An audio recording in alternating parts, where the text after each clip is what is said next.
반갑습니다. 열린 이야기입니다. 오늘도 함께 해주시는 여러분들께 대단히 감사드립니다. 여러분들은 인생을 사시면서 가장 내 삶에 있어서 힘들다라고 느끼는 게 무엇인가요? 경제적인 부분, 또 친구관계, 부부관계, 또한 이웃관계, 회사를 경영하는 관계, 혹은 내가 회사를 다니면서 미래 비전에 대한 관계, 어떤 관계이든 간에 여러분들은 하나의 혹은 하나 이상의 이 어려운 관계라는 것을 느끼고 사실 겁니다. 저는 개인적으로 인생을 현재까지 살아오면서 가장 힘든 부분은 역시 사람을 대하는 사람 관계가 아닌가 싶은 생각이 듭니다. 특히나 나이가 들어가면서, 이 나이가 들어간다고 얘기를 하는 부분은 중년 이상이 되겠죠. 50대 중후반이 넘어가면서 가장 힘들다는 것은 오히려 경제적인 부분이나 인간관계에서 따져봤을 때 인간관계가 더 힘든 게 아닌가라고 생각을 해봅니다. 자, 나이가 들면서 더 어려운 인간관계, 그 인간관계에 좋은 사람들의 특징을 한번 짚어보면 반대로 내 자신을 뒤돌아보고 내가 앞으로 어떻게 살아야 되는지에 대한 부분도 한번 생각을 해볼 수 있는 그런 기회가 되지 않을까 싶습니다.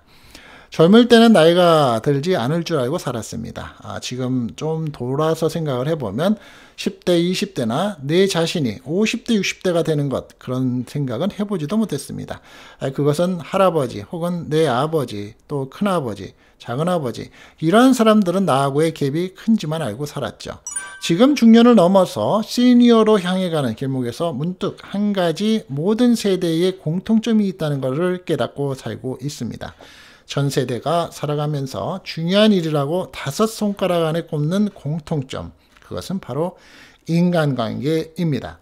우리가 사이보그라든지 로봇이라든지 발전하는 이 주변 상황을 보면서 사람하고는 무슨 차이가 있을까를 생각해 봅니다. 사람은 기계 조작을 해서 프로그램을 통해서 칩이 이용이 돼서 살아가는 로봇은 아니죠. 혼자서도 살 수 없고 누군가의 관계를 맺고 살아가야 하고, 또한 감정이라는 거대한 이 블랙홀이라고 볼 수도 있겠죠. 그런 이성이라는 논리를 가지고 살아가야 하기 때문에 오히려 더 어려움도 많은 것 같습니다. 10대든 20대든 50대든 60대든 관계없이 전 세대를 아울러서 인간관계가 가장 중요한 덕목이 아닌가 하고 생각해 봅니다. 인간관계 때문에 성공하는 사람들도 분명히 있기 때문입니다. 시간은 누구에게나 공평하게 흐르고 노년을 또 잘 살기 위해서는 무엇보다 더불어 사는 사람들과의 인간관계가 좋아야 하기 때문입니다. 그래서 오늘 이 내용을 한번 짚어보는데요. 10가지 정도가 됩니다. 자, 첫 번째는 상대방의 언어로 이해를 하려고, 즉 상대방의 언어는 일반적으로 보기에는 사투리도 있을 수 있고요. 또 학력과 지식과 교육 수준에 따라서 다른 이 언어의 표현 방법이 있겠죠. 그런데 이 상대방의 언어로 이해하려고 노력을 하며 내가 방어적이기보다는 수용하는 입장에서 서보는 것입니다. 자신만의 고정관념에 사로잡히지 않고 유연한 마음자세를 가지게 되면서 살아보는 게 좋다는 말이죠. 내 관점에서, 내 기준에서, 내가 살아온 방식에서, 내가 알고 있는 아이디어 속에서 상대방의 말을 받아들이고 이해하는 것이 아니고, 상대방이 왜 저런 말을 하고 있을까? 상대방은 왜 저렇게까지 표현을 하고 있을까? 왜 상대방은 저런 표현을 저렇게 하고 있을까의 입장에서 이해를 하고 상대방의 의견을 수용하는 자세를 말하는 겁니다. 두 번째는 자신의 문제를 인정하고 약점을 시인하고 고치려 하는 점입니다. 내가 살아오면서 내 잘못과 문제를 인정하는 일이 쉽지 않음을 잘 알고 살아오고 있습니다. 그걸 인정함으로써 내가 낮아지고 생각했었던 잘못된 자존심을 부렸던 시간도 있었습니다. 하지만 인간은 100% 완벽할 수가 없죠. 다른 사람을 평가하기 전에 내 자신의 문제를 파악하고 내 자신의 정확한 진단을 통해서 남도 바라볼 수 있는 기본 발판을 만들 수 있지 않을까 하고 생각을 해봅니다. 남을 비판하거나 평가하는 일 잘합니다. 누구든지 잘합니다. 내 자신의 문제를 인정하는 일에서부터 출발해야 어울려서 사는 인간관계의 기본을 이룰 수 있지 않을까 하고 생각해 보기도 합니다. 세 번째는 사람들에게 순수한 관심을 갖는 것입니다. 아무것도 바라지 않고 그 자체로 그저 바라보고 이해타산 없이 다가가면서 결국에는 그 관심을 호의적으로 만드는 겁니다. 친밀하게 마음을 나누고 행동으로 옮기는 것도 같은 맥락의 일이라는 생각도 듭니다. 네 번째는 신뢰하라고 요구하기보다는 신뢰를 쌓는다라는 겁니다. 부부간에는 부부간의 신뢰, 친구들 간에는 친구들 간의 신뢰, 또 직장에서는 직장 동료 간의 신뢰, 상하 관계에서의 신뢰, 다양한 신뢰가 존재합니다. 어느 관계든 신뢰가 바탕이 돼서 인간관계를 형성하게 되는데 약속을 잘 지키는 것도 실천의 한 방법이 될 수 있고 신뢰가 될 수 있겠죠. 나를 믿어봐 라는 이 말 한마디보다는 너라면 믿을 수 있어.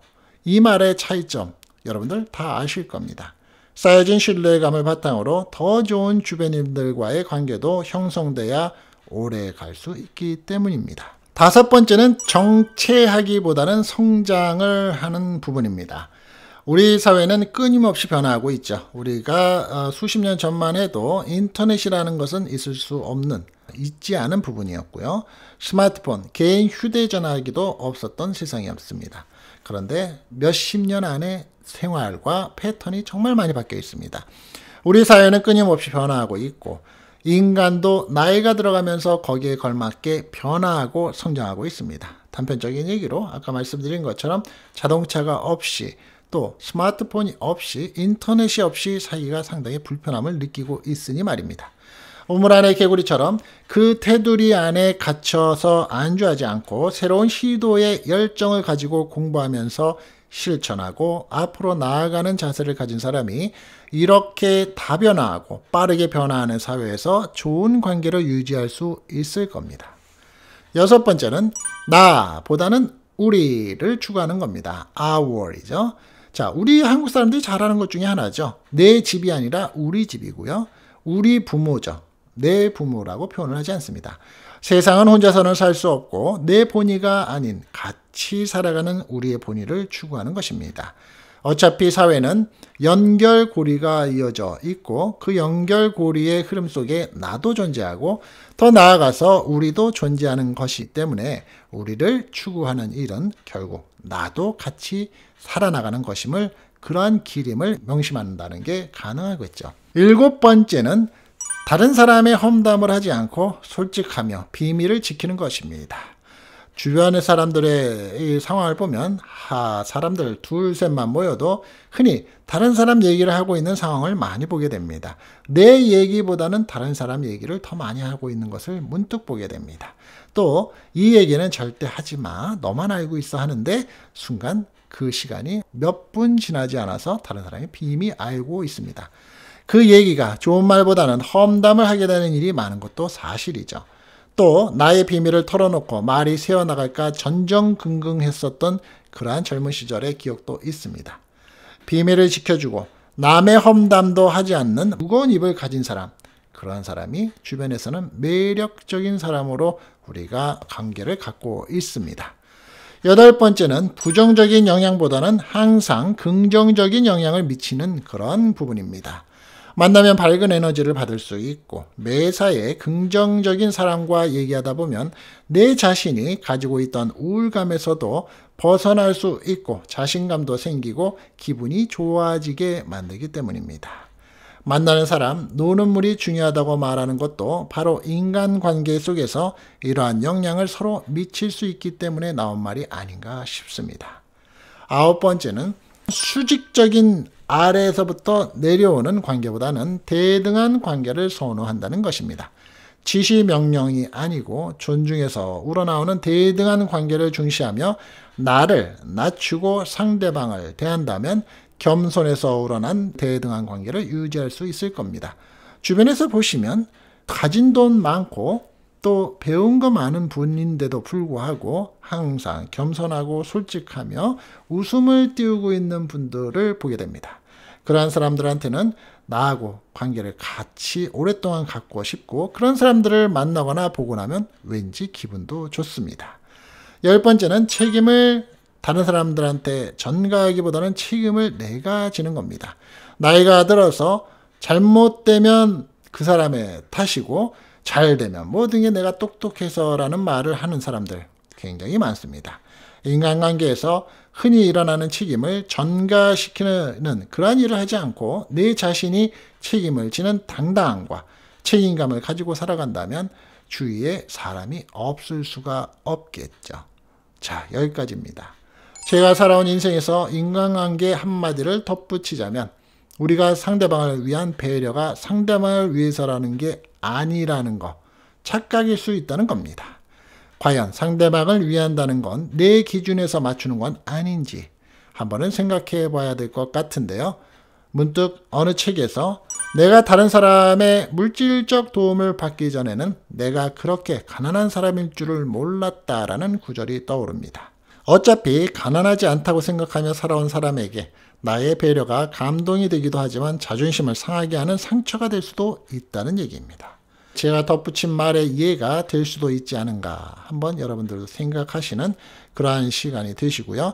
인간관계 생각보다 참 어렵습니다. 위에서 말씀드린 여러 가지의 종류 말고도 혹시 여러분들의 의견이 있으시면 댓글로 많이 남겨주시고요. 다 실천하기는 어렵죠. 몇 가지, 그 중에서 내가 할 수 있는 몇 가지를 하나 둘씩 밟아나가면서 실천하셔서 나의 다른 사람보다 더 절대적인 무기로 한번 만들어 보시는 것도 인생에 참으로 바람직한 일이 아닌가 하는 생각으로서 오늘 영상 함께 마쳐봅니다. 끝까지 함께 해주신 여러분들 대단히 감사드리고요.